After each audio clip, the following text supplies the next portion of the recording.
aftershave, man. It's not me aftershave. I don't douse myself in dip. I don't top dip myself before I come out. I mean, I could really do with a samurai dip. That's a proper Sunderland, well, maybe not a Sunderland thing, but It's a proper northeast thing. isn't it? I love it. See, are you a dipper? What'd you have with it? Do I dip? Aye. It's a bit of a personal question. Do you dip? Do you like soggy bread? I haven't had one for a while, but See, yeah, I 'cause do. I don't- Oh, like gravy, you mean? Aye. I Oh, see. you I like don't dip gravy. it like top dip. I don't dip it. Do you know what my dad does? He actually fries the bun in, like, if he's used a frying pan, if there's any fat left in the frying pan when he's done bacon and eggs and whatever, he puts the bread or the bun dripping. in. That's not dripping. Aye, it's like the excess fat. No, So it dripping and you eat it? Dripping's from a... An animal? Dripping doesn't come from an animal. It's all the fat.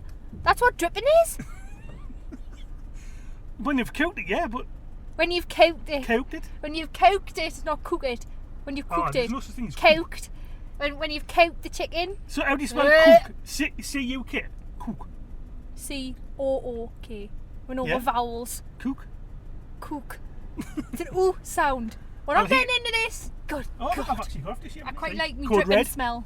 You like your dripping smell? I quite like the dripping smell. You like the fact you like to smell like an animal that's been roasted. Is that what you tell I me? like to drip, drip, drip, drop, little April shower. Oh, you see, the song comes in, doesn't it?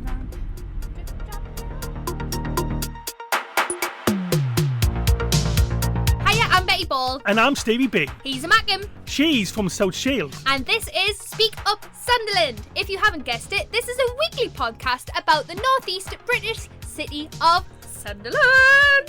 And things that are happening in the city and people who live here. We want to share stories that are important with people in this city with the world. But before we crack on this week's episode, a note about the music. Our theme song for Speak Up Sunderland has been produced by Timecrawler82, a talented producer from Italia. When the moon hits your eye like a bigger pizza pie. What was it?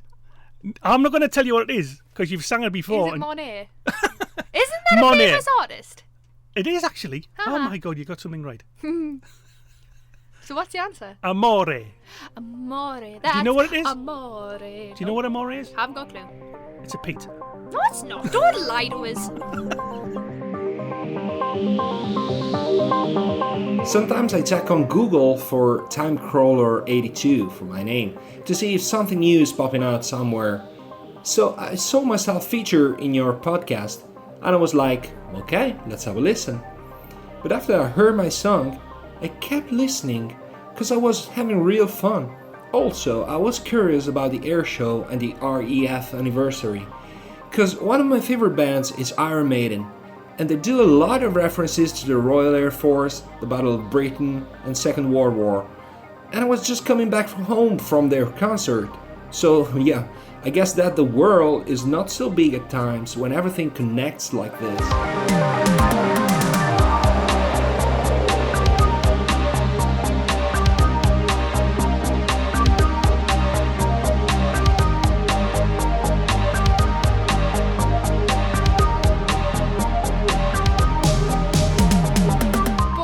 Timecrawler82 and his music at the end of today's episode. But thanks, honestly, for letting us use your music and making it available online as well. We really, really appreciate it. This week, we've spoken to City Hearts. It's a national charity that's based in Sunderland. They are actively running programmes that help restore and help rebuild the lives of people who have been victims of human trafficking and also for modern slavery too. On any given day, over 40 million people are victims of modern slavery around the world, and it's happening in the UK as well. Right on our doorstep. It makes you feel really sick. The saying human trafficking, this is different. This is something that you're not going to hear every single day, but it's something you do need to know about. But the answer is in Sunderland as well. City Hearts is based in Sunderland. I feel a bit apprehensive / nervous because what City Hearts is a charity that helps people who have been in the trafficking system rehabilitate and set themselves back into society. Yeah. And that in itself is a mind-blowing situation, and you would never think such thing as City Hearts would be right in Sunderland. You don't realise, if you're walking around the town centre of Sunderland now, you could be walking right past somebody who's either here because they've been involved with trafficking. They could be there where they've fled from their country. Hopefully what we'll find out is when we talk to City Hots, this will give everybody insight into what it's about, what do they do, what are the good and bad things about it. Make you more aware of how this works and how maybe you can get involved to help rehabilitate these people. We've also got a guest, if that's the right word. One of their clients is apparently going to be happy to speak to us, so we don't know what they're going to tell us. We don't know how much detail they're going to give us. I think if they do go into any kind of detail, again, that is going to be very poignant, very harrowing. But it's going to be to their discretion. If they want to stop, they stop. They will only tell us what they want us to know, and we will never put the client under pressure, because that's not what we're about. We're here to tell you about the charity, what good this charity does for people, not just in the Northeast, not just in Sunderland, but for around the world. Please be open-minded. This podcast is not a light-hearted, funny one. It's gonna pull your heartstrings. You are gonna need a tissue. It's giving them an opportunity to have a voice as well. To speak up. Trafficking is something that I don't think it's like many other things. It's not discussed enough. It's not talked enough. People think you shouldn't talk about it. A lot of people shy away from it. You don't want to know about it, but it's something. But it's on your doorstep. You have to know, because you never know. It could be happening right next to you. You never know what happens behind closed doors, but it's nice to know there is a charity and there's a group of people out there in Sunderland ready to help when needed. But we're going to head in now. Deep breath. Car's off. We can do this, yeah? Yeah. Okay. How are then? We're going. Oh. Big smiles. We can do this. Let's go.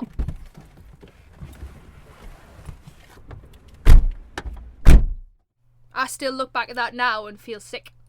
Even driving up though, I remember 5 minutes before we got there, and I was really anxious in the same way. You know how you get anxious like before, like an interview, that type of thing. I know it's something completely different, but I'm thinking, hang on a minute, why am I feeling like this? The intercom's not working, so I'm just trying to text them and let them know we're here.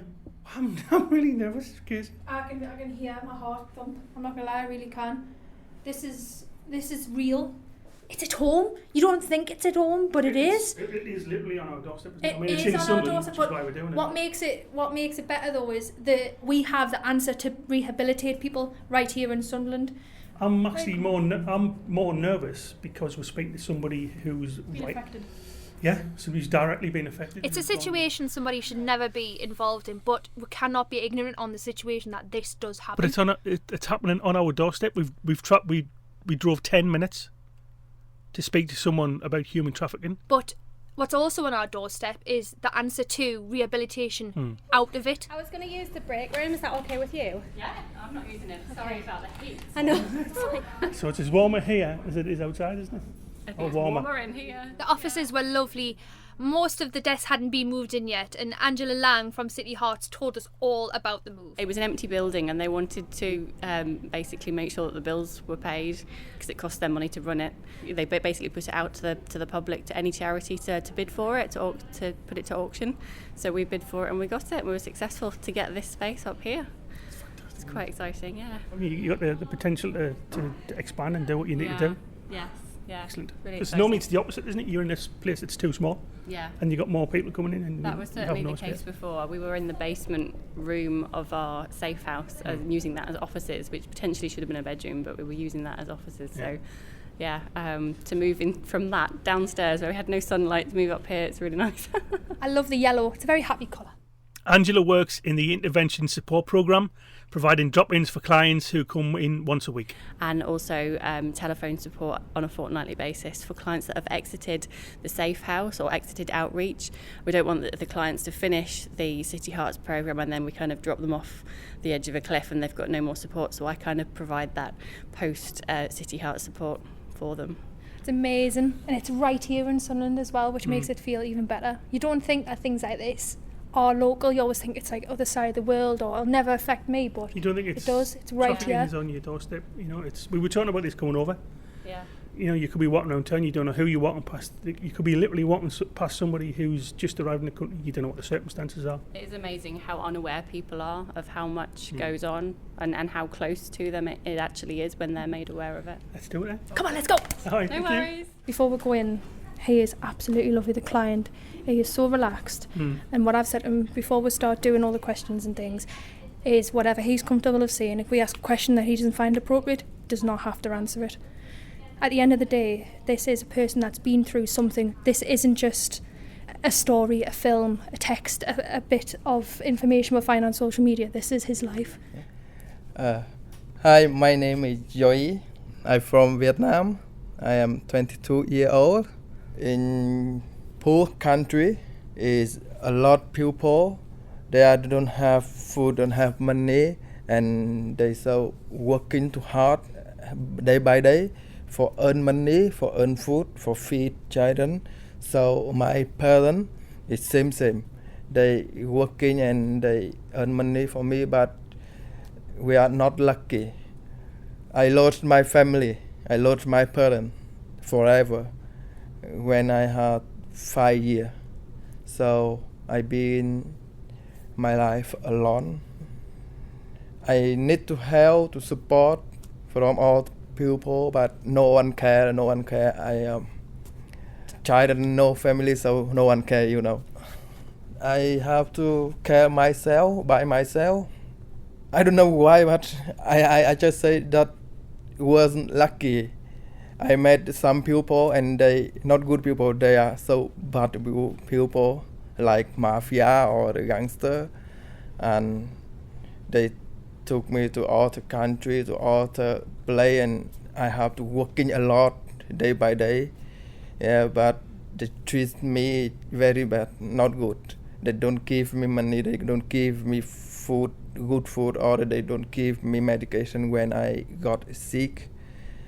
I just working and make money for them, but I don't have nothing benefit.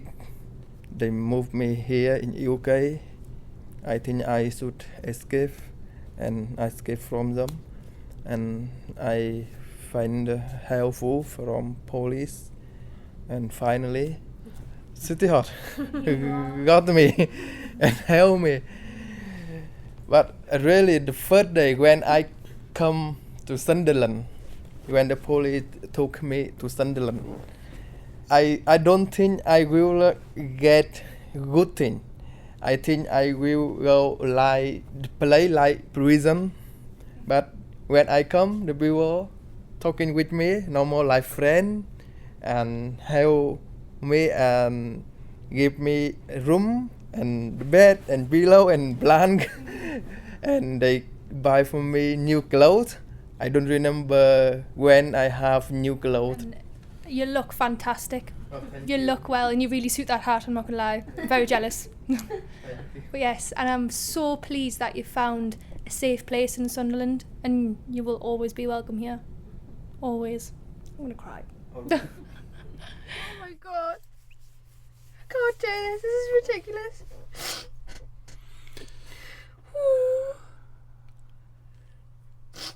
Do you know what? Listening back on that, what I got within 5 seconds is just like this enormous rush of pride to find someone like this and let him speak, and give him a voice. What I heard from that, listening back, is, could you not hear the sheer vulnerability in his voice? To the first 10 seconds in, I was completely crippled. I've already been there. I sat in front of Joey. You sat in front of Joey, and at first we didn't quite know where to put ourselves, because you split between two heads. You split between the podcast head, and then you split between being human and being very caring and being very passionate and being very inquisitive. To be honest or react in front of him, because you didn't want to push the boundaries. You didn't want to do everything. You wanted to know, but you've also got to realise that this is this is Joey's life, and this is for him to speak up and to talk about it, and not being English being his first language, and how fluent he was. In 5 months. He did it though, and he stepped up, and he didn't have to, and he did, and that courage is just absolutely outstanding, and it makes your life. Wow. So can you tell us a bit about your life since you've been to Sunderland, what you like about the area? Now I really like and happy in Sunderland, because I got support from City Heart. Before I never got in my life. Now I can go to school, English class, and I got medication service. I feel my life now is better because I can do what I want and I can say what I think. Nobody can control me like before. Before someone, they control my life, they control my thing. But now it's really comfortable, I'm good, and I love Sunderland. Last month, Home Office decision, I have to move, and they want to know where I want to move, which area, but I say I want to stay here in Sunderland. I don't want to move anywhere, because I don't know anywhere, only Sunderland. I really feel happy, and I would just like to add to that you are very easy to help. This man is one of the most resilient human beings I have ever met. I might get a bit emotional to see him sit here. When he came to us, he couldn't speak a lot of English. His learning is just incredible. The fact that he can now converse in English is just amazing to me. But also, he is funny. He's so funny. You always make people laugh. You always bring the fun and the joy to the room. And that's something I'm not great at doing. So to see you be able to do it it inspires me, and it makes me keep going, to know that there are people like you out there that still need help. But also just to see the hope.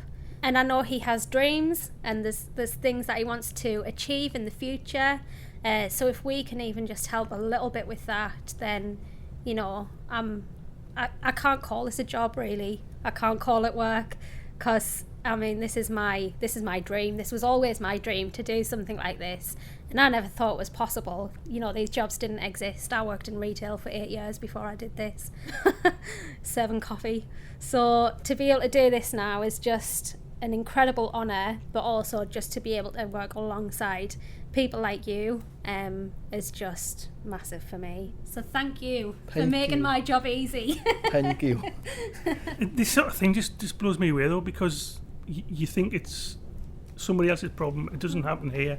It's not on your doorstep. I think, unfortunately, that is the biggest myth. The reality is that the numbers are huge, and actually the numbers are very difficult to get accurate. It is a very underground and very hidden crime. People who are in these situations, it's very difficult, one, to identify, and because the perpetrators are extremely clever, they know what they're doing, they know how to manipulate, and they know how to work the systems. So unfortunately, it is very underground.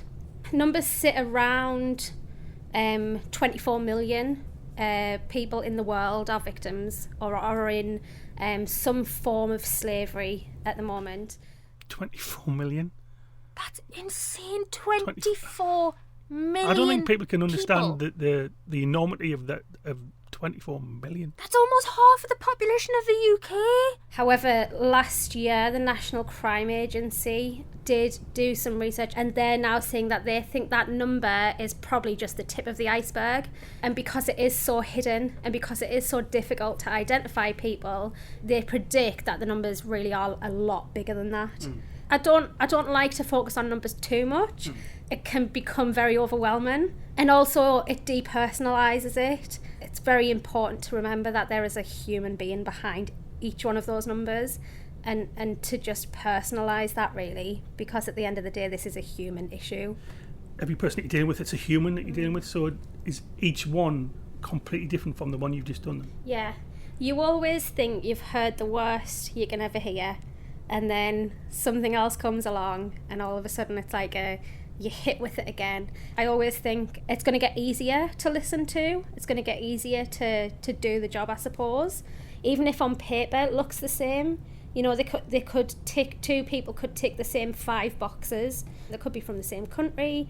They could have had the same type of trafficking experience, but it's never the case. They're always unique and they're always individual. So you said that ever since you came to Sunderland that you've now got hopes and dreams and aspirations. What do you want to do? I have a dream, but I think my dream is so very far from now from me because my dream is I want become a teacher.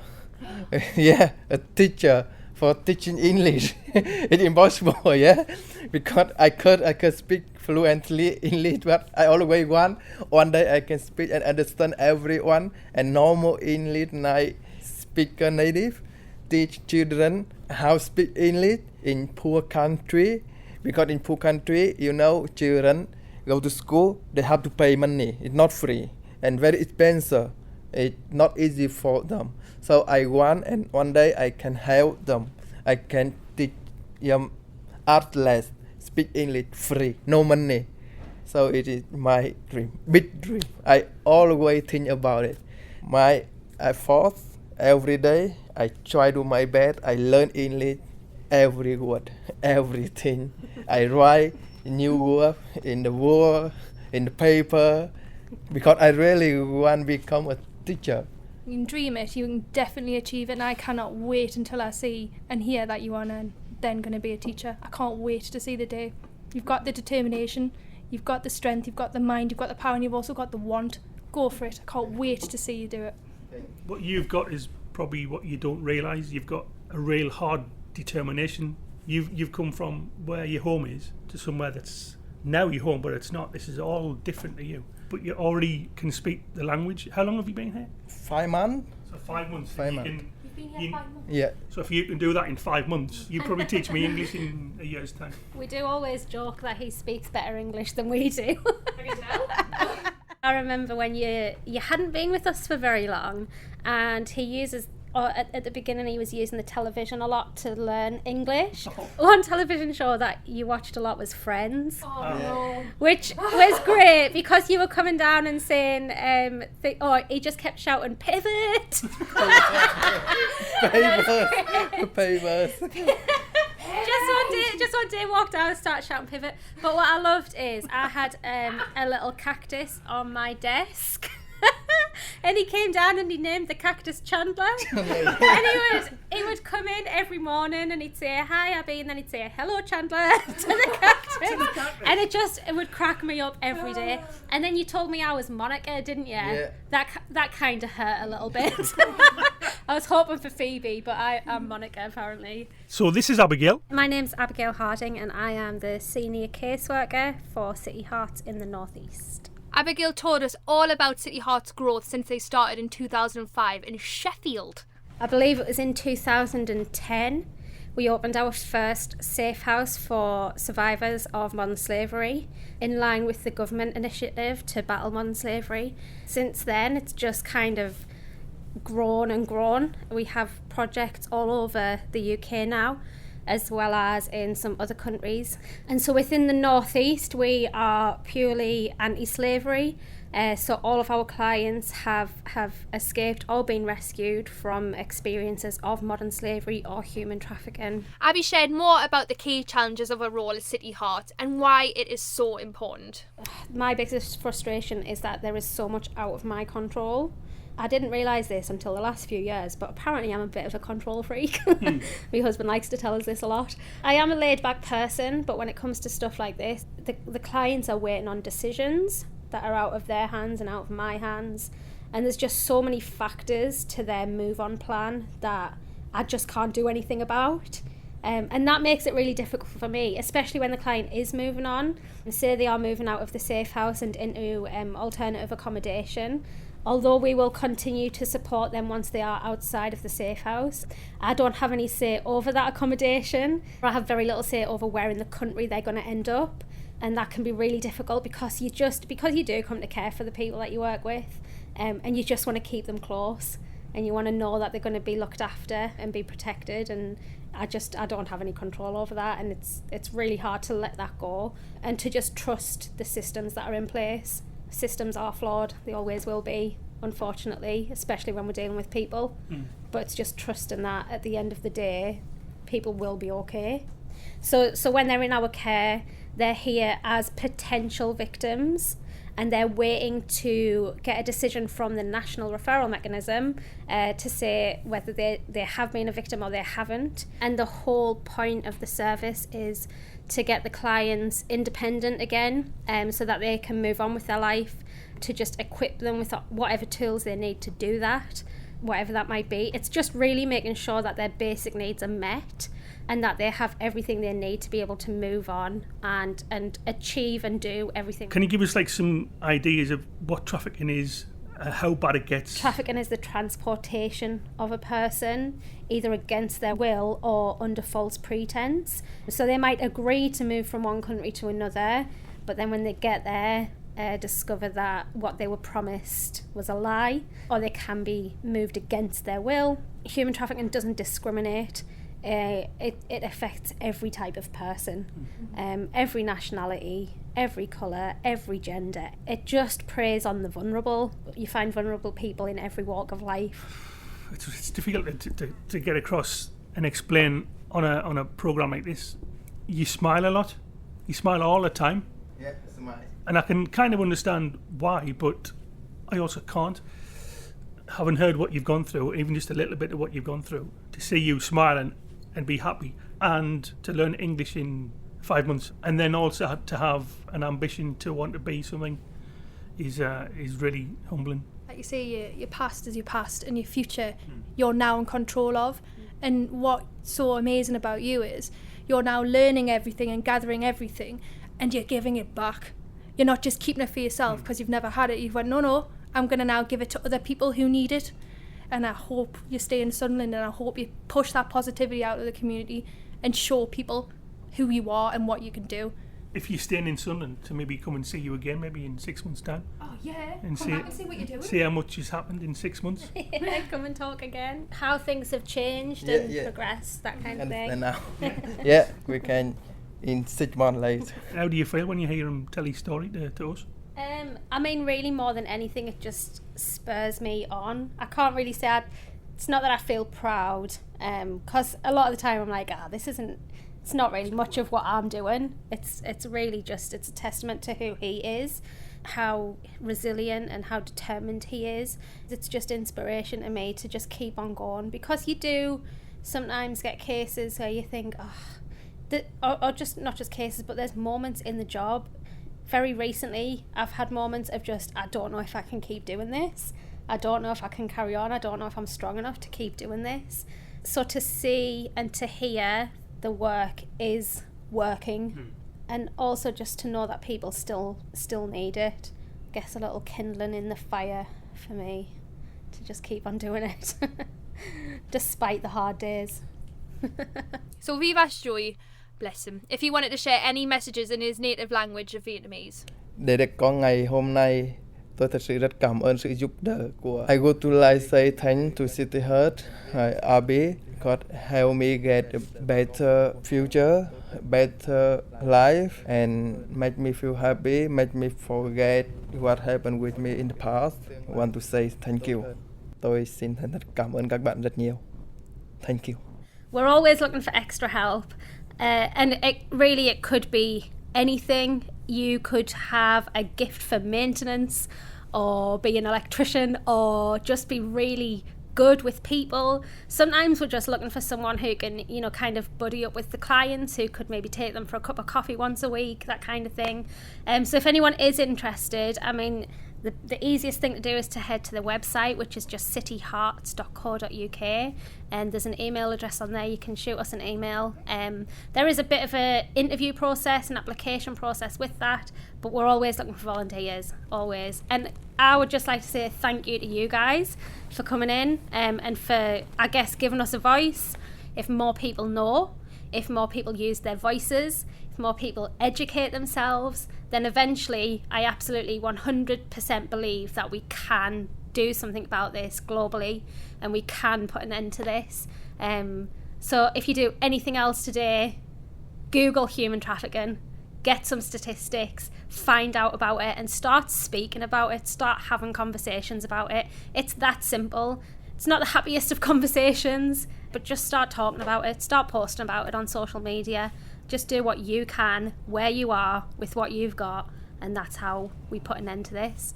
Their client's whole story was just so emotional, but for him to say things like he was so excited when he got his own clothes, he's never had his own clothes before, and that it really broke me. That I nearly had to stand up and walk away. But you can take great comfort out of that now, though, because he's in the right hands now, and the client has now got a future, and it's all thanks to people in the city of Sunderland for doing just that. And to go on to Speak Up Sunderland and to talk about just the tiniest little bit of what this client has been through is one hell of an achievement as it is. I've got so much respect, and I think that's something that the client has never had before, and I hope to God he actually becomes a teacher, because it's just amazing what we've just found out about this person. This it's amazing. Get in the car. He's a remarkable human being, isn't he? Yeah. In the car. Into the car.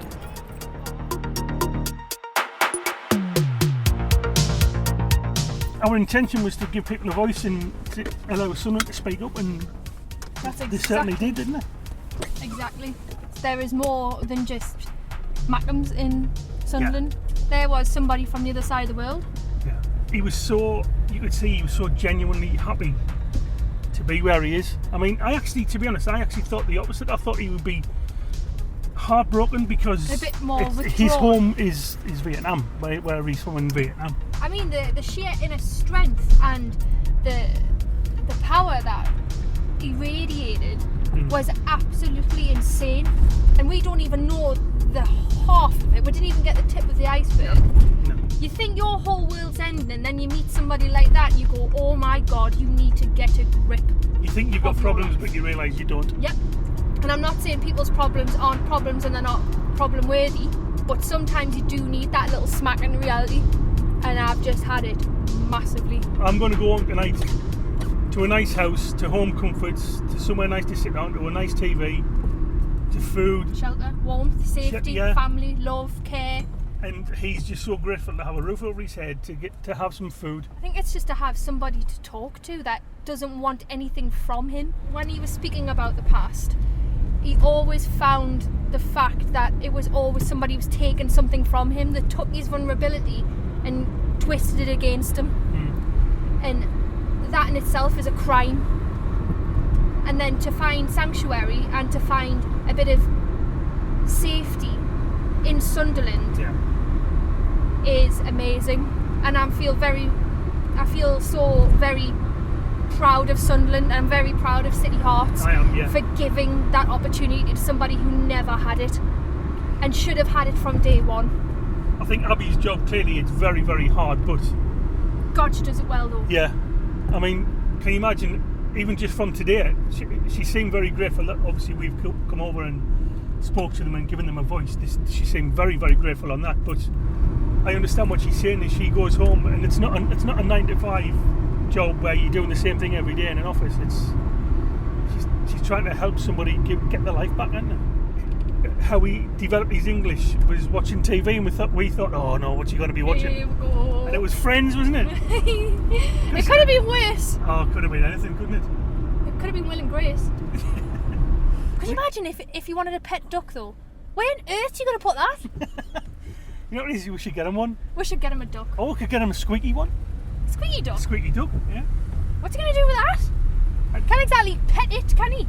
Well, he can just, I don't know. He'd be wandering around Sunderland with a duck. You think he's doolally tap? I don't know. Good Lord. You know what's funny as well though, how he gave all the characters of Friends names to the people who work at City Hearts. He called Abby Monica. She was kind of like not happy about it, was she? Not impressed, I'm not going to lie. Would you be? Has anybody called you Monica before? No, I've always been Phoebe. Really? Yeah. Fancy that one, mate. Phoebe or Rachel. Mostly Phoebe because I run like her. Do you? Right. Do you run in the park like Phoebe? Like hands and legs are See, splaining. I could see that, to be honest. What character do you be? What character would I Yeah. be? Should I answer that? You should really answer that. Hold on, let's have a look. Tallish, receding hairline, funny. Receding hairline? There's no hairline at all. Knows music. Married. I'd Go Twice. Chandler. Would you? No, twice. You Ross. I've got to be Ross. You're haven't I, Ross. really? Yeah, you've been married twice, Ross. You've been married twice. Actually, I do say it when I'm in the house. Pivot! Pivot! Can't believe that's what he came in and started I know. singing. He can be walking. Pivot. But he can still laugh. Yeah, the power. The power. It's the power and the How- self-belief. I personally don't know. I mean, that's a person who, in my opinion, has got huge inner strength. Oh. From 5-year-old to 20, what was he, 22? Mm-hmm. To be trafficked for that period of time is just beyond comprehension. But then, to find City Hearts, and they help him, and then out of all that, he finds something to smile about. I can't compute that in my head. I don't know how he does it. I don't know how 17 years. 17, 18, 19, 20, 21, 17 years. He's been human trafficked for 17 years.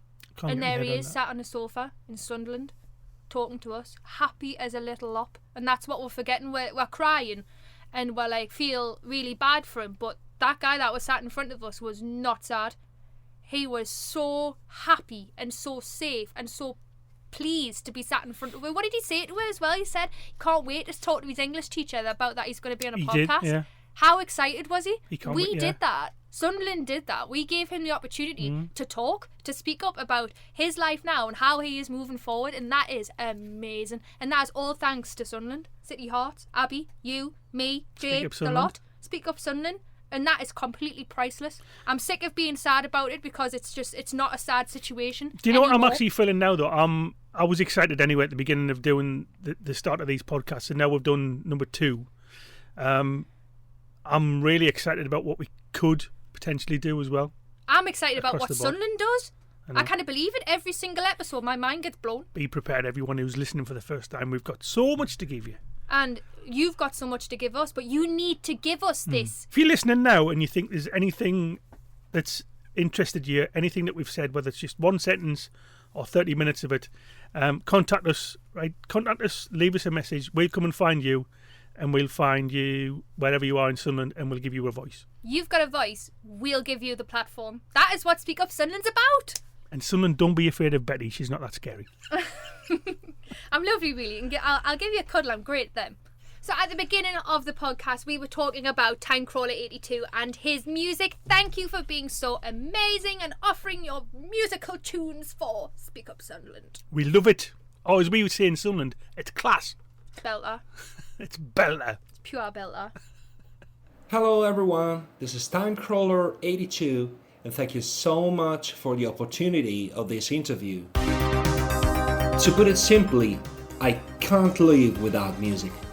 Music has been the way I kinda glued together all the memories I have since I was 3 or 4 years old. I guess it's no surprise that at a certain point in my life I would have started actually making music. I drive alone tonight. There is no one in sight. I've got no things to do but to think of you. I choose a genre of music that's relatively new to the scene, called synthwave, that borrows from the 80s, the sound of the synths, the aesthetics, and all things related. It's like, how did we dream of the future when we were kids? And which music would have applied to that? So that's synthwave, future music born from the past. The promises we made, the times that we misplayed. My real name is Gabriele, or Gabriel in English, and I live in Forlì, a city of around 100,000 people in North Italy. I was born in 1979, so I'll leave to you all the calculation of my age. I'm not that young, let's put it like that. I started playing some pretty awful synthesizers when I was a kid, but didn't know much with them. But last year I was just, I don't know how to put it, I was called by my old keyboard. It literally called me. So once more I started learning how to play, program, mix and master a song all by myself, and I published my maiden EP called Osaka Lights end of May. So here we go.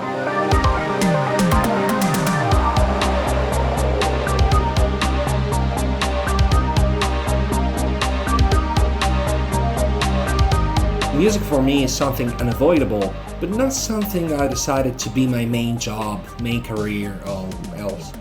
And I thought, well, if you are still in the learning phase and you want to release something and nobody knows you, then why make them pay? They don't know you. There's 100,000 other producers out there, probably better than you. Start with baby steps, have fun in doing it, and let people have fun listening to it.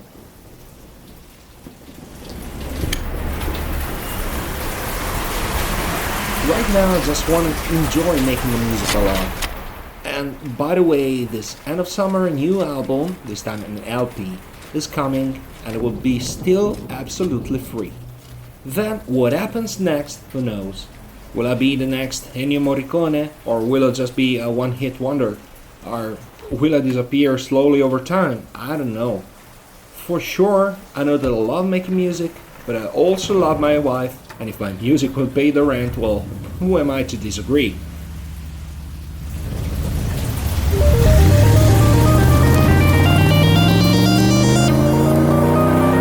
New album coming, stay tuned, look for Timecrawler82 on Google, and you will see my SoundCloud, Bandcamp, Jamendo website, all the fun stuff.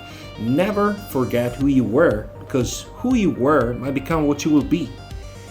And I think that partially explains why I married my primary school classmate after about 30 years we met each other for the first time. Yeah, look into your past to discover your future. And thank you so much for this interview. And yes, Skittles are indeed addictive. Oh, bless him. Skittles, man. What a lovely lad. He's a lovely guy. And like we say, we want to feature your music on our podcast. Especially if you're from Sunderland, because it's important for us to share the music from the people of the city with the world. So Betty. What? Whoa. How can people get in touch? We are at Speak Up Sun on Twitter. Shoot us a text, man. We got you covered. Why are you tittering at? Oh, because it's just funny. We'd like to thank City Hearts for giving us the opportunity to talk about human trafficking. But especially to talk to somebody like Joy who's been through it all. We really appreciate you for that. We'd also like to thank Abigail Harden, who's the senior caseworker for City Hearts in the North East. Angela Lang from their intervention support programme. And of course to Timecrawler82 for sharing the music with us. And our producer, Jay. Who has been living off caffeine and Skittles all day. It just changed roles. It's normally me, but it's now him. And we told him to have a combination of caffeine and Skittles. And what did he do? He tried to put the Skittles in the coffee and nearly slapped him. I was like, what are you doing? But it worked though, didn't it? This is how you're supposed to. I went, no, Don, that's not how you do it. That is how you just ruin a perfectly good bunch of Skittles. He did it though. He did. Next week we are hitting the streets of Sunderland to talk to you. And we're going to be talking about the amazing Mackem accent. It's a stupid accent. We'll be testing out the city's Mackem knowledge with the Mackem Dictionary. And we're also going to be talking to the writer of the Mackem Dictionary himself. He's a man called Paul Swinney. If you like our show, feel free to leave us a rating on the Apple Podcast. It'll help us reach more people like you and share the stories we find important. See you next week, podcasters. Hurrah!